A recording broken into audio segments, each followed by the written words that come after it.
Hello and welcome to this round 4 of the World Magic Cup. I am Tim Willoughby, joined by Matej, Big Z Zadelkai, and we've got some big names in our feature match area on one side of our screen there. That's Team Israel.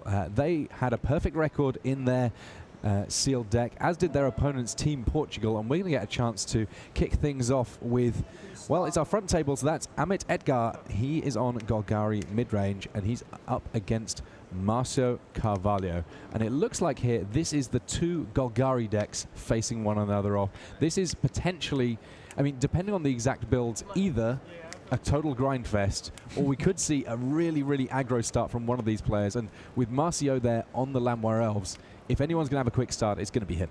Yeah, getting the turn 1 Llanowars, especially on the play, can really set you up for really early plays with managing to play out the Planeswalkers. And one of the things that Marcio has or rather Amit has that Marcio doesn't, is actually 2 Karn Scion of Urza, which is a card that has been gaining popularity in these sorts of lists, but something that has been ever present in this list has been Merfolk Branchwalker, and now again back with Wildgrowth Walker to improve some of the matchups with the life gain and the growing of the Wildgrowth Walker. And look at that double Merfolk Branchwalker from Marcio.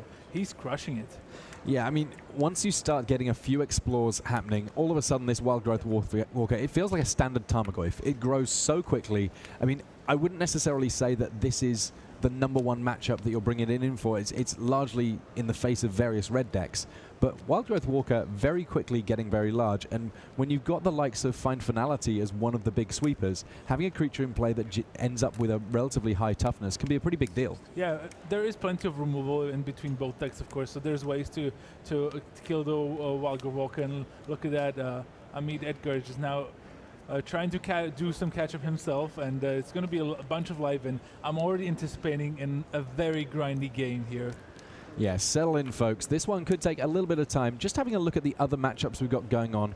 We have Diogo Galvão on a middle seat for Portugal. He's up against Shahar Shenhar, and those guys, well, we've got Boris Aggro against Is It Drakes, Shenhar on the Drakes. And then on our other matchup, well, Zuckerman, that is Yuval Zuckerman, he is on Boris Aggro against Thiago Fonseca on Is It Drakes. That means we have a mirror match and then a matchup that's kind of mirrored, if you see what I mean, between the other two tables. So we will find out conclusively whether or not there's a favourite between Boris Aggro and Is It Drakes at some point.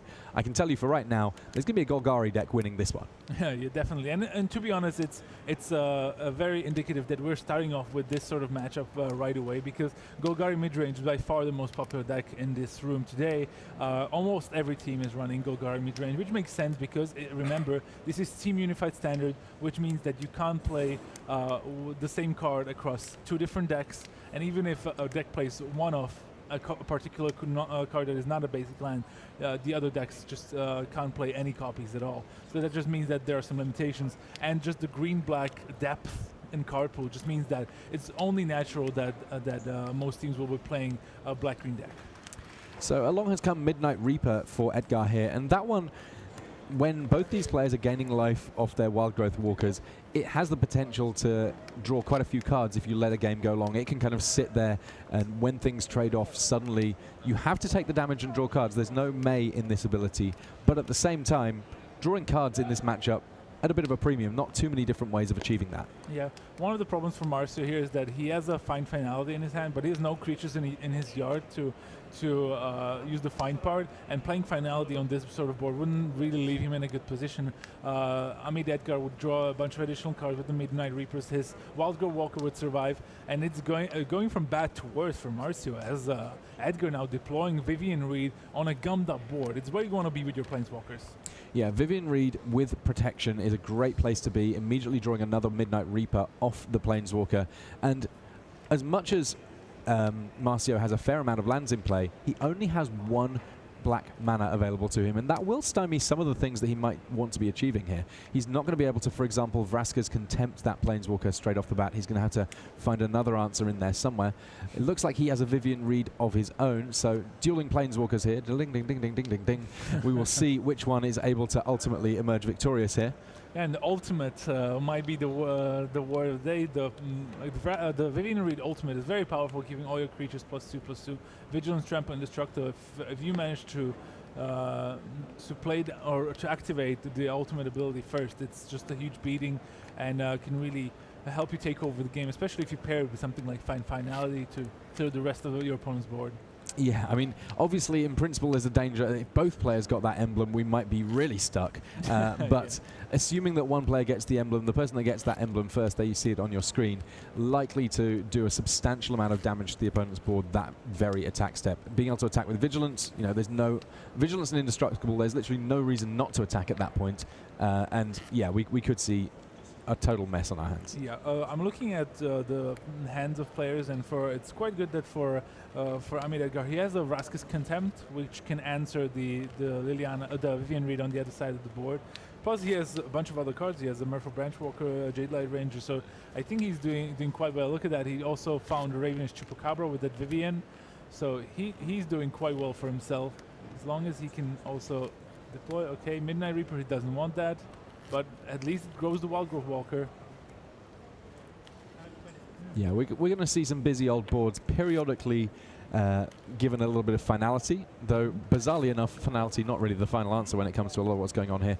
Vraska's Contempt initially to deal with this Vivian Reed, and we see here that Marcio still not finding that second black mana. Not quite sure how much that impacts on what he has in hand right now, but sooner or later that will end up hurting him. And you called it, and right away he draws a Vraska's Contempt, and he doesn't have the second black mana to cast it. He does have a Detection Tower, which can be nice to get rid of the Hexproof from opposing Carnage Tyrants.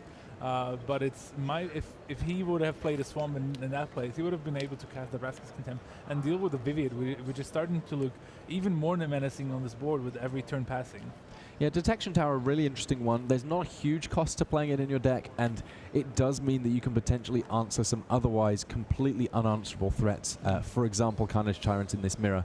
So I do like it being in the list, though obviously right now I'm sure that Marcio would rather have a slightly more straightforward set of mana creating lands here. But a little bit of an attack here at Vivian, basically just to try and knock her off the ability to make this ultimate. Gives it a little bit of a decision for Edgar as to how much he wants to work to keep his Planeswalker ticking up nicely. Yeah, one of the advantages of this attack is Marcio is basically if Edgar decides to block with his Wildgrowth Walker, despite it being a 3/6, if it takes 2 damage, he can kill it with Finality.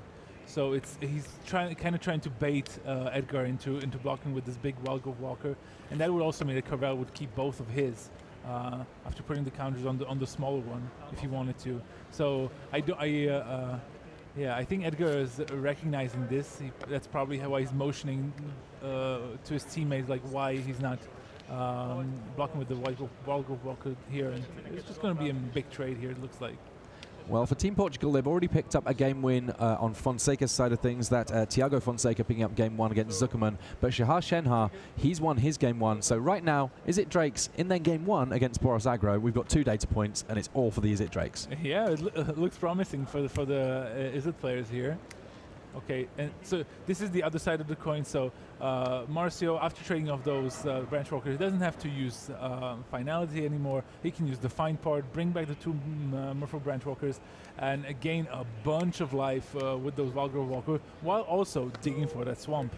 Yeah, I like that. It seems like a smart play here from Carvalho. Now, something I would be interested in your opinion on, Matej. When you're playing, 3-on-3-ish, do you think that the value of bluffing goes up or down? Because in principle, it becomes that much easier to ask your teammates when something weird's going on what they might be representing. So, like, maybe is it time to Hollywood things a little bit more? Possibly. I'm not that big of a fan of a bluff, because when you have your teammates helping you, like the teams can find a really quick solution. Like, what is the value of a bluff in this situation? Is it worth it? Is it not worth it? And it's easier to process if you're 2 or 3 guys at the same time going at discussing the same problem, so to speak. Okay, well, look, we've hit a point where Marcio Carvalho has sufficient additional creatures on the board that even if Vivian Reed is ticking up, it's by no means assured that she's going to be able to actually kick off that ultimate this very next turn. And unfortunately for Edgar, even if there's a finality, it's not necessarily going to be as final as he might hope, because there's 2 Wildgrowth Walkers that have both grown comparatively large here. Yeah, so I think Edgar's best kind of plan of attack is playing two creatures here, one of them being the Chupacabra. But it's going to start off with a Jade Light Ranger dig a little bit deeper. I think he has Shahar kind of questioning his line of play here, but so far it looks fine. Marcio's plan is clear. I think he kept the Jade Light Ranger on top because he really wants that untapped Black Source. Swamp, Overgrown Tomb, Woodland Cemetery, anything would help, because that's going to mean that he will be able to cast that Vraska's Contempt that he has in his hand. And he's just been desperate for another Black Source. Okay, so Jade Light Ranger does come along here. We're going to get a couple of explores. First one sees an Assassin's Trophy, a very potent removal spell, and one that he would be able to cast this very next turn very easily indeed. He's keeping it. Bit of a dicey one though, because it does mean that you are giving Marcio access to double black mana if you cast that Assassin's Trophy. Yeah, we'll see. He's going to play the Trooper cover here to take care of the Walker. Now it's creatures are 4 apiece, and we know that Marcio's drawing the Jade Light Ranger, I think. Yeah. So now let's see if he can find the black mana he needs so urgently. One hit. That's a forest. That goes into his hand. Oh, Woodland Cemetery with the second one. Teasing him there, that black mana, because Woodland Cemetery, of course, enters the battlefield, tapped unless you control a swamp or forest. Conveniently, it's got quite a lot of forests, so it will just get there in time. Yeah, so now he's going to play the Cemetery for sure, and I anticipate the Contempt on the Vivian, yeah. No love lost there between Marcio Carvalho and that Vivian Reed. Gets rid of the Planeswalker right on time. Very, very dangerous threat of a ultimate ability getting kicked off there. Yeah, we're going to go into our another sub game that this black-green Golgari mid-range mirror match presents, and that's the so-called Carnage Tyrant face-off. Where Carnage Tyrant is just the biggest creature on the board, and usually you can trade it off with some creatures, but with instant speed removal spells, like it gets a little bit dicier, especially with Edgar having that Assassin's Trophy in hand that Marcio does know of. Yeah, both of these players having a memorial to be able to get back their Carnage Tyrant at some point as well. There's also the likelihood that there'll be a copy of Find to get back a Carnage Tyrant at some point. These Carnage Tyrants, it turns out they're much, much harder to make extinct than just a single Star of Extinction these days. Yeah, I wouldn't be surprised if these guys are still in game 1 while the other 2 matches are done. Well, I mean, the life totals right now, Marcio Carvalho has 46 to 32 for Edgar. On the other side of things, these life totals not going in the correct direction, and to be honest, with these wild growth walkers hanging around, it might well be that they still spiral up rather than down for a while. Yeah, I mean, we saw that Edgar got a lot of advantage from being able to activate his Vivian for a few turns, so he's definitely is the one with more cards. It looks like Edgar is thinking about going aggressive, maybe by killing the Walker and attacking with his own, but no, he's going to deploy another Walker of his own and then just pass the turn. Well, I mean, he's only on 32, so the opponent's 46. He needs to get a little bit more exploring on. He needs to gain that life. Otherwise, it's, this is a nonsense that we find ourselves in. I mean, he's bleeding heavily here. 32 against 46. Oh. And this is not a Martyr of Sands mirror match like we used to. Yeah, just a little bit of exploration. Turns out does all you need. And we might well be seeing our first Carnage Tyrant from Marcio Carvalho's side of things this very next turn. Yeah. One of the best cards in these sorts of spots are just multiple Ravenous Chupacabras and trying to bring them back with Memorial Folly or Find, and just trying to grind your way and killing the smaller creatures so that your big Carnage Tyrant can do a good job. But Marcio might have a small advantage having that Detection Tower in play. Might find a way to deal with the opposing Carnage Tyrant in a different way rather than just blocking. Yeah, Detection Tower, a pretty singular answer when it comes to hexproof creatures, and it shows a little bit of just how potent they are in this format. The fact that it has found itself into main decks here and there. In principle, it can make it into any main deck, but in practice, obviously, it is a little bit of a drain on some decks, color production rather than others. One, tap it until end of turn. Your opponent's creatures and your opponent's control with hexproof cannot be the target of spells, abilities you control. Sorry, they can be the target, so they didn't have hexproof. That's a mouthful. We got through it. One way or another, it stopped hexproof really well. All right. So I like Detection Tower, but usually one of the things that it's usually the Jeskai deck. If you're running a Jeskai deck in your lineup, it's where you place maybe your one Detection Tower because that deck gets really wrecked by Carnage Tyrant. So but I'm not surprised to see it in the Golgari as well because they're not running a Jeskai deck, but rather is a Drake's deck. So. All right, so we've seen our first finality of the game here. Nice. There was the option of going for find, ultimately finality winning out here. We've got a slightly clearer board, and crucially for Edgar here, because of Midnight Reaper, he's drawing 4 additional cards. Yeah, and he can take the damage. Yeah, I mean, the damage is immaterial at this point. Worth noting that we now have Wild Growth Walkers and Carnage Tyrants on both sides of the battlefield, both of which are still comparatively large, even after the big -4/-4 that's happened to all of these creatures. Yeah, now Edgar is trying to figure out the sizing of his creatures, because he wants to be sure he's not going to lose something by forgetting about the -4/-4. Okay, he drew a cast down from his 4 cards, gets rid of the Wild Growth Walker, still has the Assassin's Trophy in his hand, I believe. Unfortunately, no good targets at this point unless he decides he wants to start blowing up lands, which seems a little ambitious. Yeah. Untapped Overgrown Tomb and a Llanowar Elf joins the fray. He can afford it. Yeah, I'd say so. I mean, each of these players merrily above 20 life. Yeah, so it's it should be a 9/8, but -4/-4, so it's 5/4, and it's pretty good against the 3/2 Carnage Tyrants. Yeah, and I like the fact that Edgar here, his finality was able to clean up the board, but also draw him a lot of cards. Yeah. And basically, it was almost in recognition of the fact that sooner or later, Marcio was going to be able to get value from his detection tower, going to be able to eke ahead on what was on board. Let's simplify things a little bit, get rid of a few bits and pieces. Now, unfortunately, it works out, well, unfortunately for Edgar, I must say, it works out that Marcio has actually had a very reasonable follow-up here. He finds himself Vraska, the Golgari Queen. She takes down Wild Growth Walker. Now there's a Wild Growth Walker from Carvalho, and this means that it's not abundantly clear that Edgar's Carnage Tyrant is going to be good enough here. Yeah, well, we'll see. I mean, Edgar has dropped down below 20 for the first time in a very long time, and unfortunately for Edgar, he does have the bigger Carnage Tyrant, but Carvalho is the one with far more life at his disposal. So Carvalho can take a few hits here, and Edgar might even think about trying to maybe attack the Vraska somehow. I mean, he has a lot of mana, a lot of options, lots of cards in his hand. That's kind of the main difference here at this point, where Carvalho just out of resources. The big swing with the Midnight Reaper off and the finality just meant that Edgar was able to load up completely. And as we get a game update, Isa Drake's by Fonseca brought him to a 2-0 win over Team Israel. So advantage Portugal here. Yeah, even if we say that this particular table is locked up, this is a unified standard. These teams all working together. So one match in hand for Portugal. Shahar Shenhar looking to make it 2-0 for Is It Drakes, so that it ultimately does come down to this Golgari mid-range match. But here we have Vivian Reed. She finds another copy of Ravenous Chupacabra. While it can't do much about Carnage Tyrant, it will very happily tussle with that Wild Growth Walker. Yeah, it's actually a good hit, because that allows Edgar to attack the Vraska just the Llanowar and keep the Carnage Tyrant on defense, which is great, because it will mean that Carvalho cannot really attack. And then once Edgar untaps, he will just have a lot of mana, lots of cards at his disposal, and he can really develop this board. So despite the life totals, I think the velocity of this game is picking up a little bit.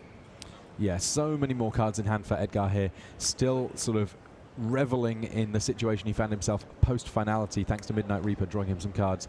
Yes, there's another Vivian Reed here coming from Carvalho. The interesting thing will be how long it can hang around in the face of the creatures that Edgar has going. Yeah, so I do see a Wild Growth Walker and a bunch of lands. Yeah, now Edgar goes to read the detection tower just to be sure what he does. Yeah, I mean, right now, the Carnage Tyrant not under too much threat, but that's really just because of the draws that we've seen thus far from Carvalho. It's not quite been conducive to being able to piece all these bits together. It's only really a matter of time. Another memorial available. So effectively this graveyard is sort of second hand for each of these players with their Golgari mid-range decks. Yeah, but I would still say that Edgar is a little bit ahead despite being only on 19 compared to 41. Again, the Vivian being a real big threat. Is that another Carnage Tyrant? It is, yes. Carney T, as he likes to be called. The Biggle. Yeah. Too big to be a boggle, but you know what? Able to get stuck in. And yeah, when we look at Edgar's hand, he's got a little bit of everything going on here. I mean, Marcia still knows about the Assassin's Trophy from one of the previous explorers. Yeah, and Edgar just goes for Vraska's Contempt on the Vivian just tries to develop his board further. There's another current turn and another pass. It looks like Edgar is just going for the Vivian Reed kind of emblem win.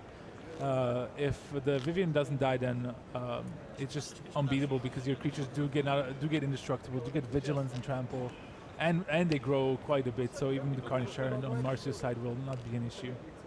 Yeah, I mean, there's a very specific set of things that Marcio can realistically use to actually defeat this Vivian Reed, and they don't tend to be creatures, not when there's this many creatures on Edgar's side of the battlefield. Marcio's pretty much going to have to find a straightforward removal spell. I mean, his deck does have them, but at the same time, they are far less numerous than the things that Edgar needs to find to help defend his Vivian Reed. Like his creatures that he throws in the way, pretty solid, and obviously those creatures get much scarier if we do get up to the ultimate. Yeah, that's why Marcio is like exploring so aggressively. Llanowar, of course, is not good on this board, but then he's also binning the Jade Light range because he knows that he needs to dig himself deeper so that he finds like something like a Vraska's Contempt. There we see the stats for Marcio Carvalho. In terms of career pro points, career winnings, and so on and so forth, his own stats would be impressive for most teams. In fact, almost all of the teams in this World Magic Cup. One of the most decorated players in our competition this year. And he has been on the Portuguese team before. Marcio, in total, he's been involved in a whole lot of World Magic Cups and indeed World Championships. I mean, I think his marquee performance was second place at the World Championships in Seattle, losing to Brian Braun doing in the finals. So it was a great tournament for Marcio. He was doing really well. And speaking of really well, Edgar just deployed so much on this board. Branchwalker, Midnight Reaper, Jade Light Ranger. He really put up a wall of creatures to protect his Vivian Reed. So if Marcio doesn't draw a removal for the Vivian and he just draws another land and he scoops them up, and we have an end to game one here. Yeah. It was not a small undertaking getting there, but to me the real turning point was that finality that Edgar played. And it was an interesting one because normally when I think of one of those mass removal spells, I want it to be removing everything, and it really didn't achieve that in the traditional sense. But what it did do was combine very, very neatly with Midnight Reaper to mean that the board was a little bit less cluttered, and there was just lots of extra gas in the tank at that point for Edgar to be able to gradually work his way towards that Vivian ultimate. Once Marcio knew that he couldn't stop the ultimate, well, that was pretty much it. Yeah, I mean, overall, this game was just a testament to the fact that like getting on the board is very important. And I think Amit was set up for us when even as early as turn 5 or 6 when he played that Vivian Reed uncontested, milked it for advantage for 3 turns, and then even forced Marcio to remove it with a Vraska's Contempt, and it just gave him so much advantage. Once he drew the finality, it was just smooth sailing from there. Well, you can see we got a decider on our back table. We'll hopefully get a chance to see a little bit of that later on. But before that, we're going to get a chance to see some of the other players in our match between Israel and Portugal. It's been a little bit of time since we've had a chance to catch these guys on camera. And we're actually going to get a deciding game. They've already 2 games completed on the middle table between Shahar Shenhar and on the other side of things, we have Diogo Galvao. So Boros Agro on one side of things, Is It Drake's on the other. For Fonseca, Is It Drake's took it relatively straightforwardly. Galvao has already been able to pick up a game here against the 2-time world champion in the form of Shahar Shenhar of Israel. Yeah, I quite like the fact that now that like Fonseca and Zuckerman can start helping their teammates, but they're like from the opposite sides. They can like, oh, he can have this or he can have that because they're probably well versed in playing their own deck, so they can really advise their teammates on what the opponent might have. I also quite like to note that Boros Agro actually won a game, which was not the case on table A between Zuckerman and Fonseca. So Galvao showed that Boros Agro can indeed defeat Is It Drakes, and we'll see if he can take another game. Yeah, Zuckerman had a bit of a rough start into the standard, losing in 2 straight to Fonseca. The youngest player in our World Magic Cup, just 15 years of age. Wow, that's 15. Yeah, but you're going to a World Magic Cup. It's a great thing to be like 15 and having Shahar Shenhar on your side. Oh yeah, can you imagine? You're playing at your first really gigantic tournament, and rather than having to go it alone, you get a 2-time world champion sat next to you that you can just be like, hey buddy, can this mulligan, what do you think? Yeah, exactly. So a Healer's Hawk early on for Galvao here. Gets to get stuck in early on, and that's a 2-point life spring, I suppose. 1 point gained for Galvao, 1 point lost for Shenhar. And the follow-up here, Adanto Vanguard, one of the premium 2-drops in these white-based aggro decks. Yeah, Adanto Vanguard's great against decks like Jessica Control. Here, it struggles a little bit against Enigma Drakes and Crackling Drakes, but that's basically Galvao's task, to find a way through these big Drakes and keep on pushing damage. So we'll see if he has anything cooking here. I already see Banefire, which is nice if you want to finish off the game there. It looks like the hand of Shenhar is great for this matchup. Another Enigma Drake, a Cracking Drake, and even a Murmuring Mystic. That's a lot of toughness to put on the battlefield. Yeah. Yes, he's gonna need to find some spells to really juice up everything that those cards can do, but in the short to medium term, they do get in the way, as well as just about any creatures you're likely to find in Standard, at least for the cost.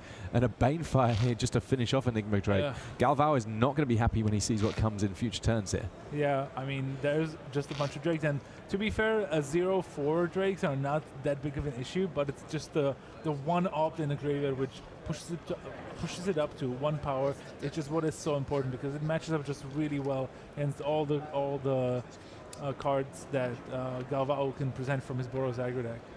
Well, Crackling Drake comes along now. Crackles doesn't mind about cards in exile either. Like, those work just as well as cards in the graveyard for this particular Drake. Even draws you a card on the way in, and that card, I believe, was a Syncopate for Shahar Shenhar, so he may have a little bit of interaction in these mid to late stages. But here we have the ability to attack in with impunity there, getting rid of the one Drake with the Conclave Tribunal. Yeah, Galvao was actually doing a good job of slowing down all those high toughness creatures, because he had the Conclave Tribunal. Now he has a Banefire, but Shenhar plays the Murmuring Mystic, so that's 5 toughness. He won't be able to kill that with the Banefire, so he needs another Tribunal if he wants to get through here. Yeah, I mean, it's all about the gigantic bodies that, or at least gigantic back ends of bodies that Shahar is putting onto the battlefield here. He's got the Murmuring Mystic. I noticed that he just drew into a Niv Mizzet. Yeah. That one particularly potent given the number of 1 toughness creatures on the other side of the battlefield. If you can get the dragon into play and get it to stick, then he starts casting spells, and all of a sudden that board that Galvao has worked so hard to build up, it pretty much just vanishes. Yeah, true. And it wasn't a single, but it was actually a Spell Pierce that Shahar has here after the sideboard. And he knows it's exactly against those Conclave Tribunals, those Banefires for less than 5, because usually Galvao will probably try to play it for 4. The Boros midrange deck doesn't actually have that much mana, even though Galvao did play already 5 lands here. And now if Shenhar untaps with that Murmuring Mystic, he can try to close down the game real fast. And he even drew a Fiery Cannonade. Oof. This will be a gigantic play in terms of cleaning out what's going on the other side of the battlefield. The way that the Murmuring Mystic trigger works on this, not super exciting, but I don't think that Shenhar is necessarily going to worry too much about that. I don't think he will mind. He can play Cannonade, and he even has a treasure map. And if the board is clear, the treasure map will keep giving him gas turn after turn after turn. And Galvao's out of cards. I mean, he only brought Shenhar down to 10. His last card in his hand is a Banefire. Of course, given enough time, there's not many things I like more over Banefiring someone for 10, but I mean, that's a lot of lands to draw into. I mean, it is nice for Galvao to know that he has the potential to just close out this game in a completely unstoppable fashion, but it's a big ask. Yeah, so it looks like Shenhar is holding off on the Fiery Cannon. He doesn't need it so far, so he just deployed an Enigma Drake, another creature with a lot of toughness, which is not going to make it easier for Galvao to attack. And he can just slow down the situation on board. And Galvao drew another land. Still has a Banefire. He can Banefire for 5 here, but realistically, he's only getting through for maybe 3 damage this turn. So this might just be his best shot if he just attacks with everything to bring Shahar down to 7, and then hope maybe to draw enough Banefires to finish off the game. I mean, he can already play 1 for 5. And the thing is that, I mean, this attack's kind of free, because it's not as if any of these creatures are getting too badly beaten up unless there are some cool spells in Shahar Shenhar's hand. And to be honest, if he loses a creature here or there, really not the end of the world. It's more just a matter of squeezing through whatever damage you can, given that you know that you have this inescapable end game, assuming that you can draw even 1 more land. Yeah. It's going to be hit for 3 then. Galvao pays for the Adanta Vanguard to survive, but he already gained some life back with the Vanguards and the Healer's Hawk, so he doesn't mind too much. He's going to play the land. He's going to play every land he plays because now with the Banefire potentially for 5, the best way for Shenhar is try to go on the offensive himself. Ideally, he would have loved to play the Niv Mizzet here, just so that he's also able to close out the game quite quickly. I think Shenhar is going to have to start playing some more spells here. He has the Lava Coil, so that's a decent start, but remember, he still has the Fiery Cannonade. I mean, the fact that Fiery Cannonade also instant speed means that it's, even amongst the various Pyroclasm variants, it sits ahead of most of them. Obviously, very occasionally there'll be a Pirate on the other side of the battlefield, but much of the time working very well. So a Lava Coil here on a Danto Vanguard, the kickoff, and that will generate a Bird Illusion to begin with. Yeah, this is a little bit tricky here.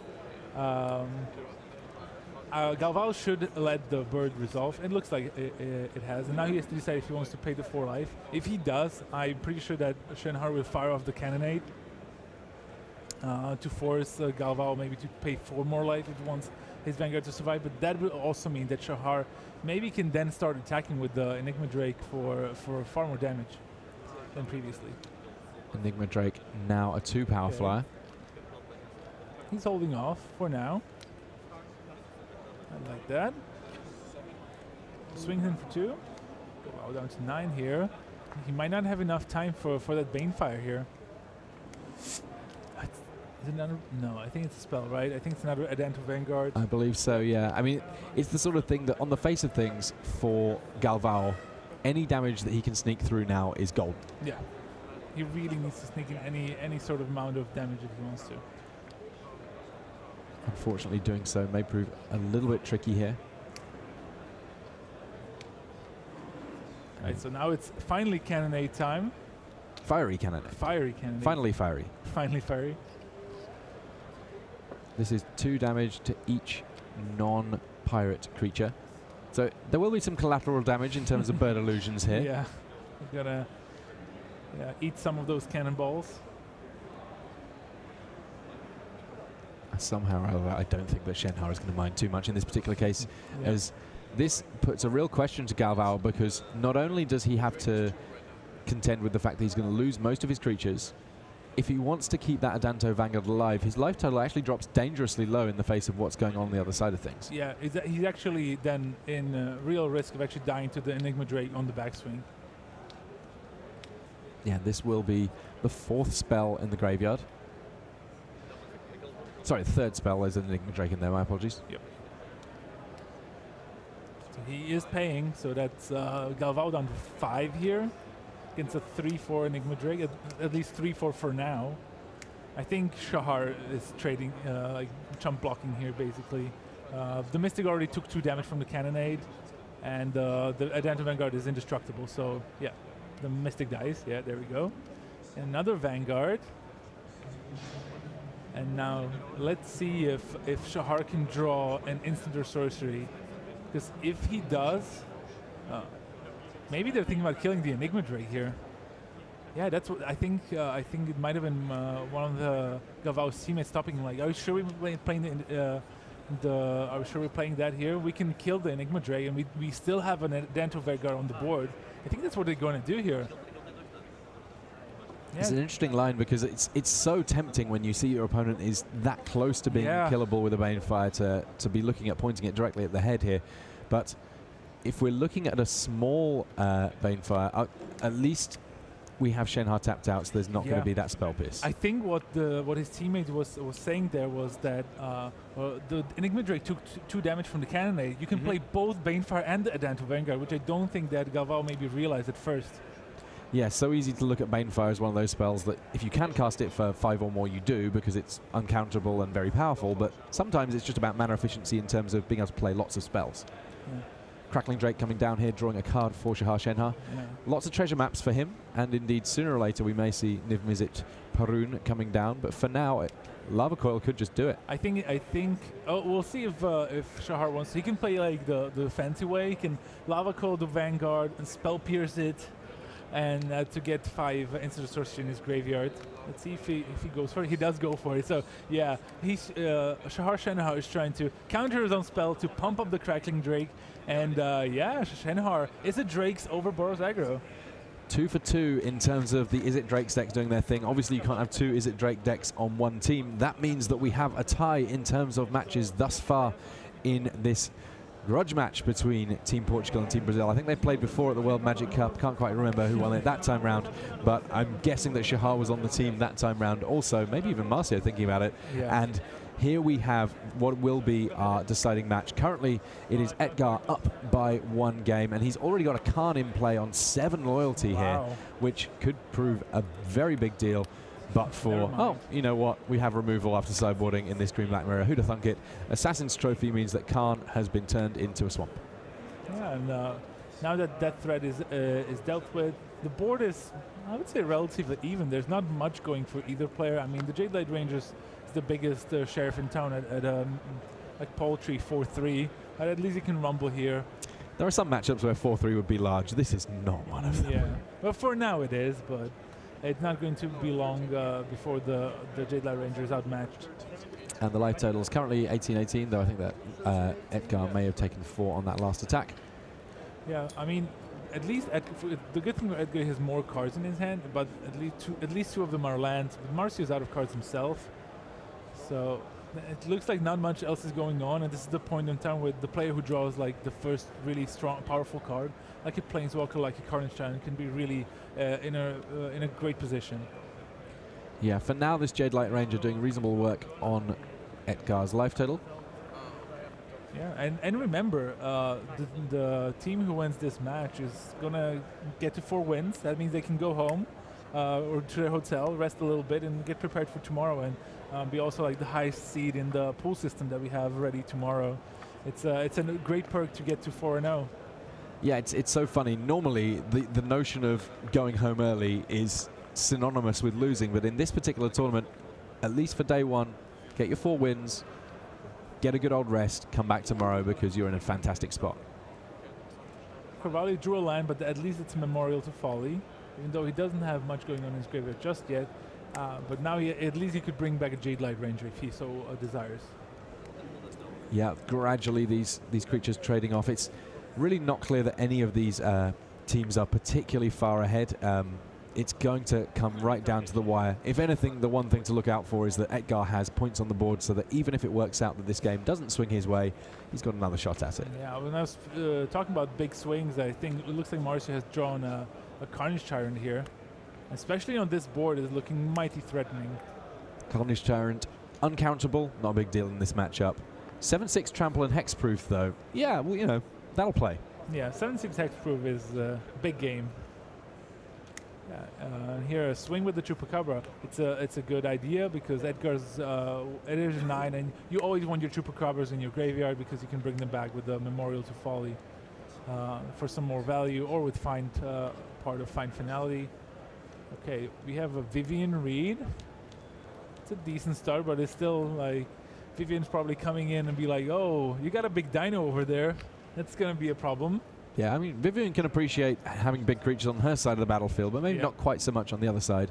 The minus ability, not so relevant in this matchup particularly. It tends to be that it's Vivian Reed, draw, draw, draw, hopefully get to play that ultimate. Yeah. The only relevance of that -3 is when one of these decks plays a Doom Whisperer, which is a card that has seen some play in Golgari midrange. There's a Chupacabra off of that with Vivian Reed, taking care of the Branchwalker, and at least putting in another blocker in play, but I only see 5 power on Edgar's side of the board. That's not great against the Carnage Tyrant. Yeah, you can see there, this is Marcio just sort of, he places his creatures on top of his opponents. He's kind of planning out what kind of blocks he might see if he went for a big swing. Ultimately, it is a big swing, but only one big creature. Yeah. And that's just gonna, he's ignoring the Vivian because Edgar is so low on life, so Edgar is forced to block with one of his creatures. If he blocks with the Branchwalker or Llanowar, he's going to go down to 1. It's quite risky, but these decks don't really play any sort of direct damage or anything similar. They don't, but I mean, it's the sort of thing that by blocking with just one creature, at least gives him an out to find a big creature of his own to set up a multiple block next turn. The scary bit being that multiple blocks don't really work very well when your opponent has so many more creatures, and when another copy of Carnage Tyrant comes along, that enough to square things up. We will be seeing a game 3 between these two. It's going to be the Golgari Mirror going down to the wire. We said it was going to be a knockdown, drag-out fight, and you know what? We were not lying to you, friends.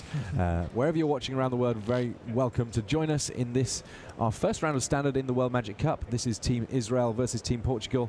Tim Willoughby and Matej, Big Z Zadelkai bringing you all the plays here from our feature match area.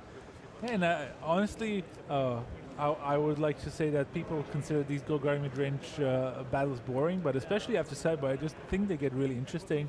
The way you develop your board and your threads, there's still, I would say, a bit of skill how you sequence your cards and how you decide to expend the cards you have, and especially sideboarding. I'm looking at some of the list that the players have, and they got some spicy ones, like Vraska Relic Seeker, maybe something like the Eldest Reborn, something both players have. More removal spells. Assassin's Trophy is a good card because the mana usually doesn't matter as much, but being able to kill a Vivian Reed matters a lot. So yeah, it might be an interesting battle, even especially post sideboard with these decks. And it's essentially a 3-on-3 now. In principle, all 3 players can help out in terms of decision making. In practice, I think that there's a limit to how much you really want to let that be the case. Sometimes, you know, having a lack of clarity of vision, or having sort of, especially if people jump in partway through a game, that can sometimes be a little bit disruptive.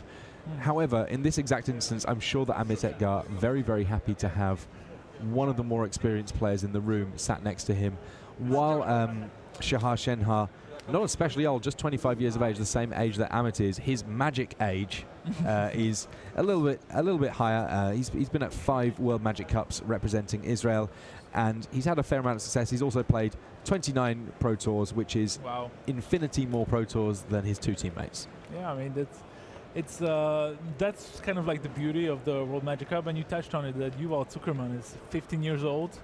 It's pretty amazing that you get to travel abroad and with someone who's so experienced, who knows what he's doing. And actually, I talked to Shahar a little bit yesterday, and he was like, he would really like a top 8 because he was so close in the past year, but he kept on missing. I think he mentioned that one year they had 3 like win-ins, which I don't think is quite possible, but you can always get to 2 win-ins in the World Magic Cup with the way that the pool play works on day 2. And he just missed, and like they were playing a great tournament 2 years ago, and just like narrowly missing out on top 8 just really sucks. But yeah, I mean, at this point, I think Shahar is used to bringing people from Israel to get their like first-hand experience, just because like there's not many like known Israel players outside of Shahar. Are we saying that if he had a keyword, it might well be mentor at this point? Yeah, I think so. Yeah, that's a very accurate way to describe it. He's sat in the middle. He's got 2 wings, and under each of them, he's got one of the other Israeli players. And you know what? Speak to Shahar about his team. He seemed pretty confident with his team. He really likes the skill level of his opponents, skill level of his teammates rather. And right now, he's in a strange spot of having to watch one of his teammates up against one of the top players in the world right now in Marcel Carvalho. Edgar's already won 1 game. He's already shown he can do it. He just needs to string together the cards that he needs in this deciding game. And Team Israel, they'll be at 4-0. They'll be leading the pack. And by leading the pack, I mean they'll be able to head home and prepare themselves for the following day. Both these players with a Mallory Accelerant early, Landmore Elves on one side of things, Druid of the Cowl on the other. It's a one-of in Amit's deck. It's something that duress from Carvalho. So the mana acceleration part can be quite relevant if you're trying to ramp up to earlier Carnage Tyrants, earlier Vivian Reeds. That's probably quite important for Marcy to have his own line of so that he's just not falling behind.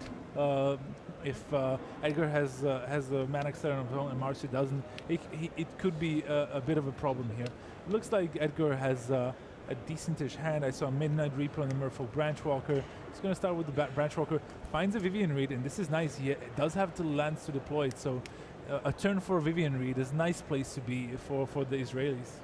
Yeah, absolutely. And one of the nice things about Druid of the Cowl, the 1/3 that taps for mana, obviously costing 2 to cast in the first place, this is the mana accelerant that, in a pinch, if you absolutely have to and you're casting Finality, You can cast Finality, put in the 2+1/+1 counters on it, and it's another creature that survives. Yeah. It's not exactly the A plan, but you know, sometimes plan A doesn't quite work out. Yeah, Druid of Cow is an like appropriately fine magic card in this format. It does see some play in these sort of black-green decks, and if you want to go fancier, you know, I've seen some Dino decks with the Druid of the Cows, and there's also some other green decks that can really use an extra mana accelerant just outside of Llanowar Elves. Okay, so Branchwalker revealed the Memorial Folly for Marcio Carvalho there, but he declined to play the Memorial and played Woodland Cemetery, maybe to leave up something. Yeah, I think he has an Assassin's Trophy, and he just wants to deal with this Vivian Reed here. But Edgar will at least get an activation off of it. Ooh, and I already see Carnage Tyrant. If you're going to find something with Vivian Reed, that's pretty much the gold standard there. Looking for creatures, Carnage Tyrant, one of the most important cards in this mirror match. Yeah, and a great card to have in this spot. He has another land in his hand, so if Marcio goes for the Assassin Trophy on the Vivian Reed, yeah, Edgar next turn can easily play the Carnage Tyrant and even keep the Druid of the Cow back to block.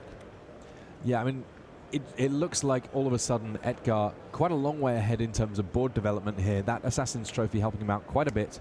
And these Llanowar Elves that are being played out by Marcio Carvalho, yes, they mean that he's going to be able to get things going in terms of his mana acceleration, but nothing really here that's going to contest a 7/6 on the battlefield. Yeah, that's one of my issues with Llanowar Elves, and like in matches that you know are going to take a long time. Like if you draw them early, it's great, but whenever you draw them in the mid game, they really don't do anything for you. And despite Carvalho having now much more mana, like a lot of mana at his disposal, he can only play his own Carnage Tyrant here. And let's just see if there's any way for Edgar to capitalize on this. Yeah, 2 copies of Fine Finality in hand for Marcio Carvalho, and that obviously will be pretty important. It's not going to deal with the Carnage Tyrant on the other side of the battlefield initially, but having 1 Carnage Tyrant that has a couple of +1/+1 counters, a big deal. And 2 copies of Midnight Reaper here for Edgar means that that Finality, while it'll do a lot of damage to Edgar, it might end up proving a little bit risky because it'll mean that a lot of cards able to be drawn off those Midnight Reaper triggers. Yeah, now I'm thinking like how much damage is Marcio taking? Will Edgar take if Marcio goes for a Finality? He'll take 8. Yeah, draw 8 cards. Marcio doesn't care. He's probably seeing red here because like that Carnage Tyrant could swing in for 5 here. It looks like he just passed. 8 cards here for Amit Edgar. I mean, you need to let your opponent draw all those cards before you attack. It's only polite. Yeah, he's swinging, so Edgar is going to go down to 7 here. Because remember, the Carnage Tyrant also got -4/-4, despite getting 2 +1/+1 counters. It's a bit small for a turn. But now, Amit has a bunch of cards, but does he have a way of dealing with the 9/7 Carnage Tyrant? I mean, it may well be that his best option is simply to leave the Carnage Tyrant that he has back to block, which is kind of a shame given that he would love to take a 7-point bite out of Marcio's 14 life total at present. Still some cards in hand for the Portuguese pro, but what can Edgar do with this suddenly gigantic grip of cards thanks to all of those Midnight Reapers? Yeah, I mean, he will have access maybe to 7 mana at most. I mean, Wild Growth Walker, then Explore a little bit. No, I think they both board that Wild Growth Walker, it seems. Like, it's on its own, it's just not very powerful. I saw the Chupacabras and other removal spells, so I don't think they have access to Wild Growth Walker. I think that's what they're debating right now. Edgar has a fine, so he's maybe thinking about maybe bringing back a Merfolk Branchwalker alongside something else, and then playing both Branchwalkers. So he's gonna, yeah. They gotta figure out first. Okay. Tap those lands correctly. Starting off with a Merfolk Branchwalker, sees another Merfolk Branchwalker on top. Yeah, he does want a 3/2 here, because at least if Marcio had any way of dealing with the opposing Carnage Tyrant, it would be, unlikely at having 4 mana, but as much power as he can get his hands on so that he can trade with the huge Carnage Tyrant. There it is. So Llanowar Elves and Karn. Is he going to go for a 1/1 artifact? Yeah, sometimes it's just about getting bodies on the board here. Yeah. There's the construct. So just a 1/1 construct for now, but as and when more artifacts come into play, potential to grow a little bit larger. Yeah, remember the Marcio's Well, he's got a second copy of Finality in hand, Yeah, but hasn't it he? costs 6 mana, and he killed both his Llanowar elves with that Finality, so that's what he can do here. Okay, just the Jade Light Ranger. So again, maybe slowing down a little bit here. Vraska's Contempt. Don't mind picking one of those up. It definitely means that you've got a clean answer to that Khan later on. This match is wild. I like these swings. I think Golgari mid-range mirrors are a lot of fun because they're very swingy.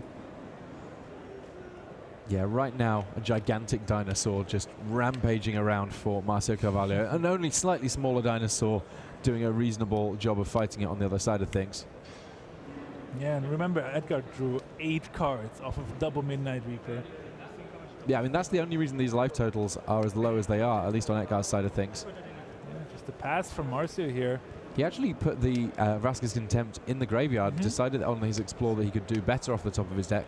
Yeah, he has another Carnage Tyrant, a Ravenous Chupacabra, and a Fine Finality in his hand. Yeah, I guess maybe the allure of finding a 6th mana to be able to cast a gigantic Finality just a little too much. Ooh, Karn reveals 2 Assassin's Trophies, so one gets exiled with a silver counter, another gets put into hand. Let's see if Edgar finds a way of maybe pushing through that Carnage Tyrant on Carvalho's side. Yeah, the life totals being what they are, Edgar has to at least pay some mind to his own defense here. Yeah, he's gonna, I think, play a Chupacabra to kill off the Jade Light Ranger, maybe, or maybe the Vivian. Oh, he has enough mana to play both, I think. Yeah, so there's 5. He might not have a land. It's his hand all spells. Oh, okay, here's the Overgrown Tomb. There's his only land, so maybe he doesn't want to pay 2 life for it. He's just gonna take a swamp here. Makes sense to me. The Planeswalker on the battlefield will be another axis for Marcio Carvalho to at least consider, though with the life totals being what they are, he may just be able to go straight for the throat now. Yeah, Finality. Sweeping the board again, putting 2 more counters on that Carnage Tyrant, I think is the way to go. Carvalho does have, looking at his hand, does he have another land? And Finality means that the Carnage Tyrant would be able to attack through. I mean, I guess it would have a power of 7, so it would force the block of the other Carnage Tyrant and essentially clean up this board completely. Almost entirely. Yeah, just that Vivian Reed left over. Yeah, but I don't think he has a 6th land here. He has he just drew a Midnight Reaper in a hand of a Ravenous Chupacabra, Carnage Tyrant, and Fine Finality. So he just really wanted to draw the land here. Whiffed. And now he has to do something else here. Maybe he's going to play a Vivian Reed. No, sorry, the Chupacabra to kill off something on the other side of the board. But he really wanted to land here, so maybe he's now considering, like, what else can I do here? Goes for the Midnight Reaper. I mean, he has the life total to work with. With the Midnight Reaper, if it works out that something's going poorly for him, at least he gets to draw some cards. And if nothing's going poorly for him, then he's winning the game. Yeah, I mean, it's not like Edgar has a way of dealing with the 9/8 Carnage Tyrant himself. We know that Marcio is the one with the Detection Tower. Edgar plays 0 copies. So let's see if the Planeswalkers can bring him enough of an advantage to take him the game. There's another Carnage Tyrant. This could be what closes the door, because 1 Carnage Tyrant, that might have been workable against. 2 Carnage Tyrants could be just 1 bridge too far for Marcio Carvalho. Big pickup for the Israeli team here. And this game very much not over yet. Hope that all of you in chat watching around the world enjoying this one. This is quite the game we find ourselves with here. Yeah. Okay. He picks up... He wanted to pick up the Assassin's Trophy, but I think Shahar was like, no, you're making another construct, you're growing your board, and that's basically the plan. I think at this point Edgar has to go wide with his board against what Carvalho is doing, because he has enough removal in his hand to get rid of any sort of creature. That was a duress picked up. Oh, duress. Again, this was a prime spot for a decent Finality, I would say. Not the greatest, but a decent one. To at least keep the board even. Yeah, I mean, Vivian Reed's on 7 loyalty, and that means that we are going to see a small attack here by Midnight Reaper on Carnage Tyrant now. Oh, sorry, on Vivian Reed. Now, this meets a Vraska's Contempt and even the 2 points of life here, pretty relevant for Team Israel. They will be much happier with just a little bit more life to work with. It means that a finality would not force a chump block anymore. So there's a duress from Carvalho. He's going to see double finality, Assassin's Trophy, and another Vivian Reed. Amid's hand is really stacked. Yeah, there's some action in there. Yeah, Marcio just really needed that 6th land in one of the previous 2 turns, and because he whiffed, the attack with Midnight Reaper was basically like, please block it so I can draw a card and hopefully hit a land for the finality. But he did not, so I think Marcio's just going to play a Chupacabra, kill one of the constructs, I think. Or, okay, he goes for the land or else. It's fine as well. But I think Amit should have enough if he minuses Karn to create another construct, kill the Chupacabra, and swing with everything. I think that should be lethal because, yeah, that for sure lethal. Marcio's tapped out, so they can just do the math here. And I think with Shahar on your side, you'll be able to do the math well enough. There's the handshake. Marcio Carvalho defeated by the Israeli team. Congratulations. Big win for Team Israel there. They get to celebrate. You can see that, you know, step 1 when it comes to the World Magic Cup, you've got to get through day 1. This is one of those slightly strange tournaments where, for a large proportion of the tournament, it's just about survival. And the easiest way of making sure that everything works out, you know, just win all your matches. If you win all your matches, everything's fine. And that's exactly what they've done thus far. And they're going to be able to reap the rewards. Midnight Reaper having done spectacular work for them. They will get a chance to go away and celebrate. We are going to hang around because we've got various decider matches for you. But first, these messages.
Hello everyone, welcome back. Rich Hagan, Tim Willoughby, Matej Big Z Zatlkai. I can tell you that 4 teams are through to day 2 and will play no more Magic today.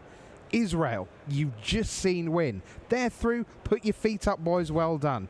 Italy, Andrea Mengucci and the team through. No more Magic for them today. Hong Kong, Li Shichan, the Hall of Famer. He's through with his squad. And hats off to Francisco Cifuentes and the team from Peru. That is outstanding Magic. Amazing. Perfect record for them. The Peruvians have nothing left to prove, one might say, because they are through. And when I say one, I mean me. They are through to day 2. Fantastic work by them. Now, it is possible that one more team will join them. They're playing in our decider in just a little bit. But first, Maria's down on the floor with a very, very happy team. Hey everybody, I'm down here with Yuval Zuckerman from Team Israel. He's the youngest player in the room at 15 years old. You've played a couple of Grand Prix, of course, your team nationals. What is it like to be here under the big lights? It's exciting. It's my first time doing feature matches and important matches like these. We tested a lot. We are here for about a week. And of course with Shahar, who is one of the best players in the world. How is it to play with Shahar at your side? Do you feel like you're getting a good education playing next to him? Yeah, I learned a lot. How I play my land, and I basically knew all the stuff, but Shahar at my side gives more comfortable, and yeah. So you're playing Boros Aggro. Have you been playing this deck for a while, or did you choose it specifically for this tournament?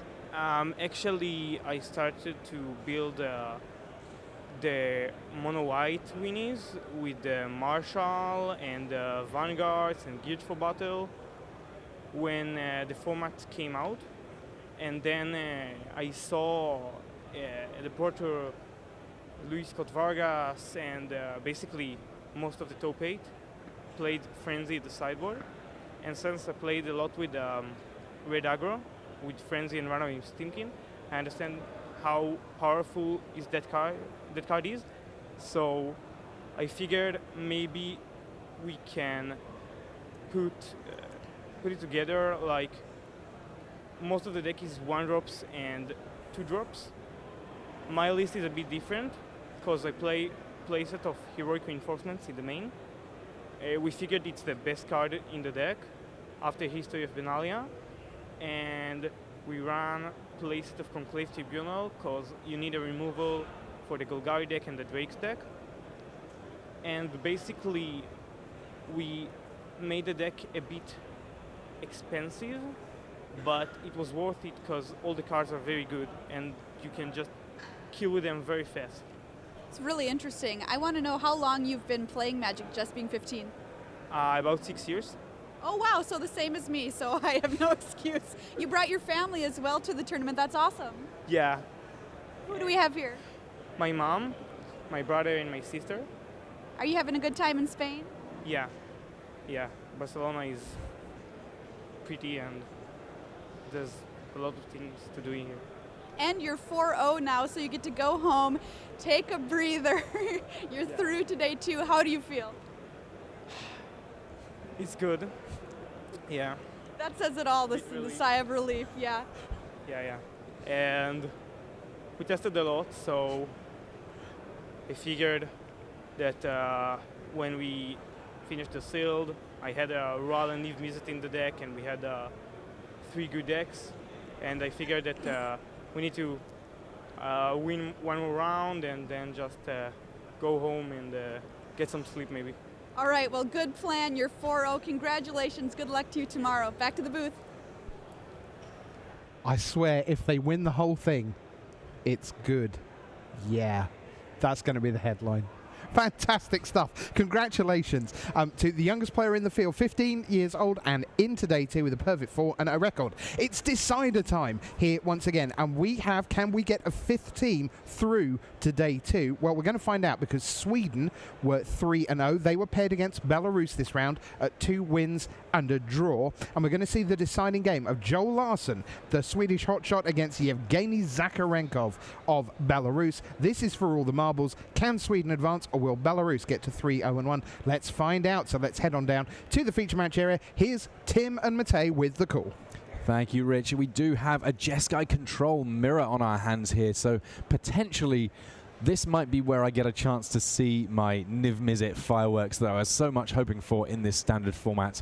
Joel Larsson, very experienced player on Team Sweden. The rest of his team, this is pretty much their debutante run. They're both on their first Team Worlds. On the other side of things, we have Evgeny Zakharenkov.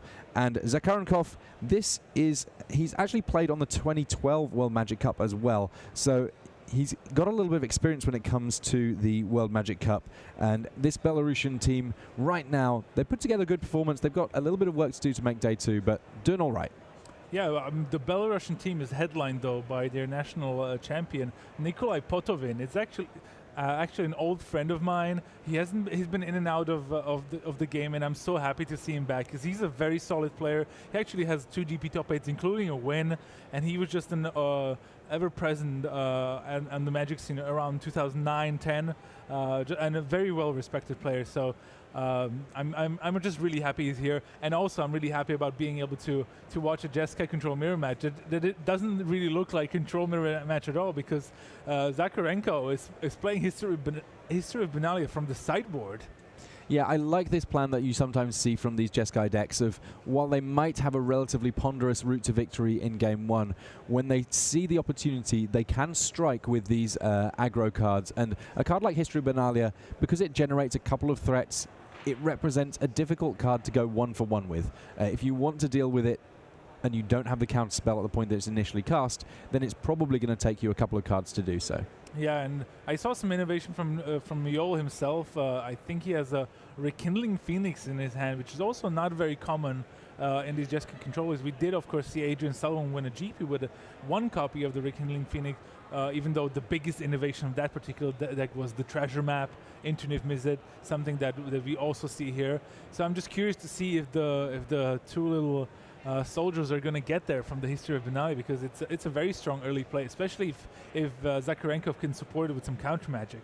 Yeah, there was a lot of interesting conversation about Adrian Sullivan's deck. I mean, he referred to it almost as a hybrid deck, that on occasion it will feel like a control deck, but it can turn a corner very, very quickly when it wants to, if it is in fact that build. Niv Mizzet, just such a powerful card that it makes sense to build around it.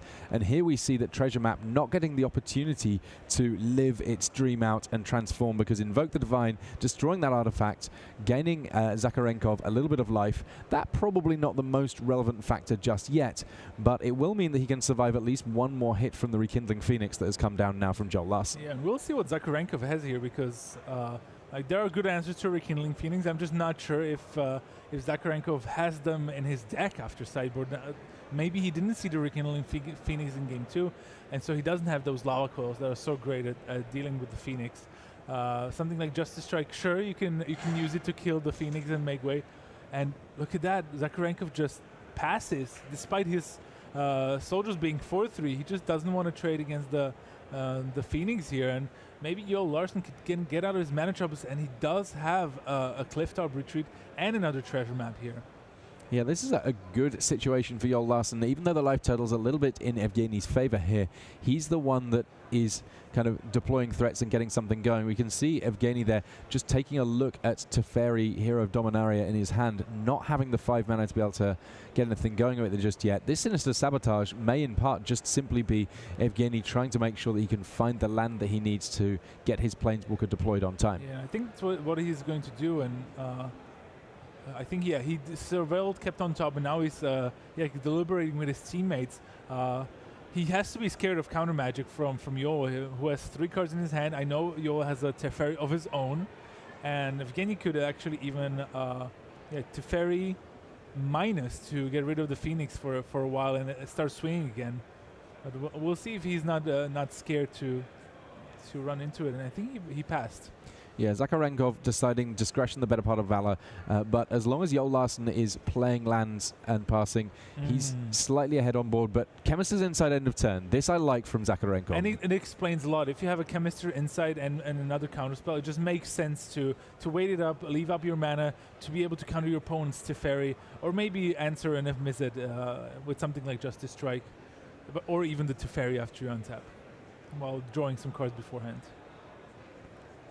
Yeah, it is one of the sort of big ways of going over the top if you do end up with a Niv Mizzet in play. Not quite sure whether or not either of these lists have it. We don't have access to every single card in their 75 in front of us here, but I can tell you right now that Joel Larsen never happier than when he's able to hit his land drops and have cards in hand. Yeah, Zakharenkov declined to even Chemist's inside there.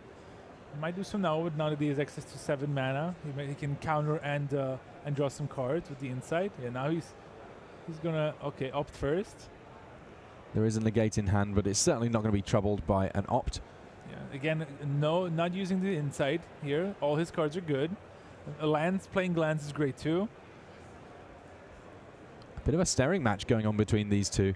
This is a little bit more of a high stakes match than it might normally be. When you're representing your team and indeed your country, I think that we do see some players getting a little bit more conservative about their choices. They're not going to just run something out there in the hope that that's going to be good enough. They want to make sure of everything. Lava Coil coming down now just to kill off one of these knights. Yeah, and maybe for Yo to start racing here, because he didn't want to tag into a board of 2 Vigilant Knights, just because he would be taking the same amount of damage on the backswing. He was already down on life. Now we're going to see the Chemistries inside. And you know what, like this matchup, I've played it a bunch, and it's very nerve-wracking because a lot of the times it's decided by who lands the Niv Mizzet and can, I would say, like get the most cards out of it without falling behind on the board too much on the following turn. So it's a lot of times like Niv Mizzet, Teferi minus it, and then you play something else, like maybe a Teferi of your own, or another Niv Mizzet, take down the Teferi and so on. It just keeps going with these haymakers turn after turn. So even though the counterspells are great, it can be quite difficult at times. And I think now Zakharenkov is going to go for the Niv Mizzet with counter backup, and this is a great spot to be. Yeah, I mean, when we talk about counter backup, obviously Niv Mizzet himself cannot be countered, but you want to be able to have some action so that whatever the first spell is that gets played, especially something like Teferi, can get stopped on the other side of things. Yeah, so there's going to be the Sinister Sabotage. That's going to trigger Niv Mizzet, but even if here Yoel has a negate to counter the Sinister Sabotage, again, Evgeny would draw a card, deal damage. Yeah, there's the negate. Draw, deal some damage. And the fact that Teferi is just going to probably minus and tuck him away, it's not a permanent answer. Yeah, it's a little bit of an awkward answer all told, because Teferi gets to tuck away Niv Mizzet. If he does so, he's down to 1 loyalty, which means that this Rekindling Phoenix has to sit back on blocks, really. Yep. And then, as and when Niv Mizzet comes back, there still isn't really a clean answer to the big dragon from what we've seen thus far on Joel Larsen's Jeskai control deck. Yeah, and sometimes it can even happen that, Zakharenkov can play something like an opt, draw into the Niv Mizzet, right, like very, very quickly. Or even just play another one. Like these decks sometimes even go up to the full 4 Niv Mizzet. So it's very easy to just draw 2 copies. And now Yoel is probably thinking, what do I want to do here? He might have, he's probably like looking at like what he can do here. Unlike Team Belarus, Team Sweden very much stacked in favor of its pro champion. While Joel Larsen has a huge amount of experience both in terms of World Magic Cup play and indeed, of course, individual Pro Tour success, his teammates Vidar Hesselman and David Bagstervold, this is their first Team Worlds, and they've played a few GPs, but that's about it. 2 teenage players alongside him. Meanwhile, for the Belarusian team, they're all in their mid-30s. They've all played a whole bunch of World Magic Cups and indeed a whole bunch of GPs. And that means that, at least in terms of working together as a team, they have a fair amount of practice. Yeah.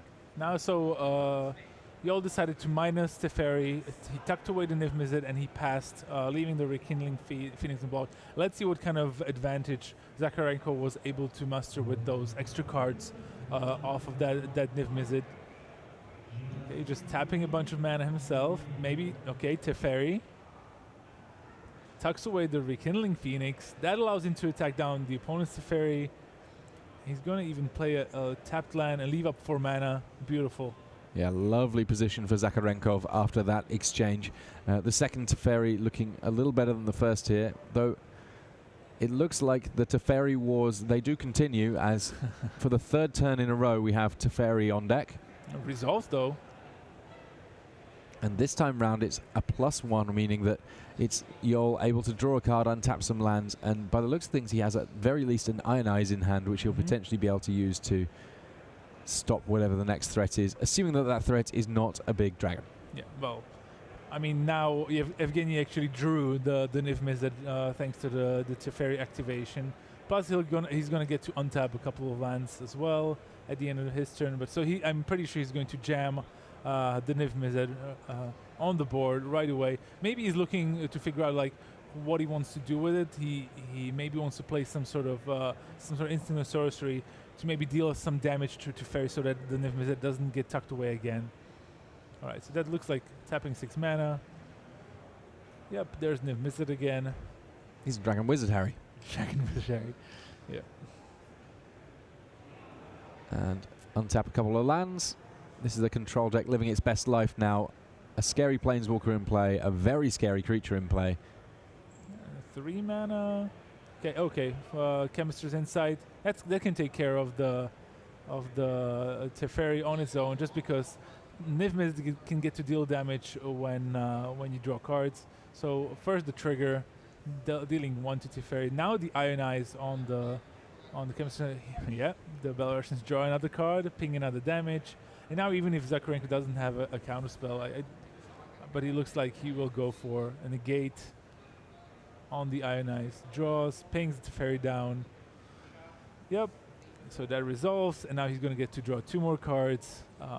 Ping Larson for 2 damage, and I think the Belarusians have this in driver's seat. And that's basically how this matchup goes. The player with the Niv Mizzet advantage, so to speak, he is very much in the driver's seat for even the turns after. And he's something like a Rekindling Phoenix. I don't really like in this matchup, just because this matches very poorly against the Niv Mizzet. Yeah, Niv Mizzet we saw there really getting to take control, and these were the kind of fireworks that I was talking about potentially. When you see Niv Mizzet in Limited, I mean, the games end pretty quickly. It's nice, it's pretty dynamic, but you don't see these big giant stacks with lots of additional cards being drawn and potentially just a full-on fireworks show coming from the big Dragon Wizard. Now, Zakharenko is basically at a point where he's just choosing how to put the nail in the coffin of Joel Larson in this game. Yeah, Justice Strike. That can deal very easily with the Rekindling Phoenix. And now I think... Yeah, and the elemental token that it makes, not a difficult one to deal with, but for the fact that he didn't even need to, the remaining points of damage coming through on attacks. Congratulations to Team Belarus, Evgeny Zakharenkov there, getting the best of Joel Larson. They're at 3-0-1, so they've still got a little bit of work to do before they're able to make it through to day 2. But you know what? Work's going all right so far.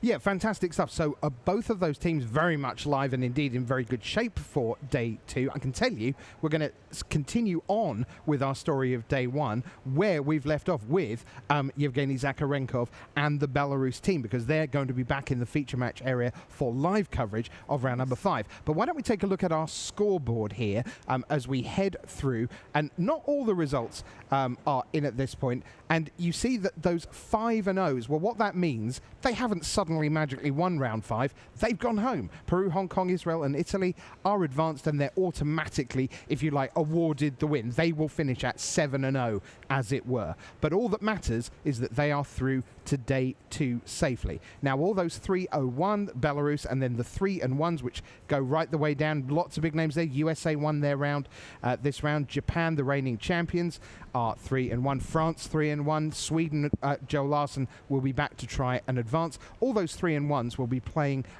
a match here to try and close things out.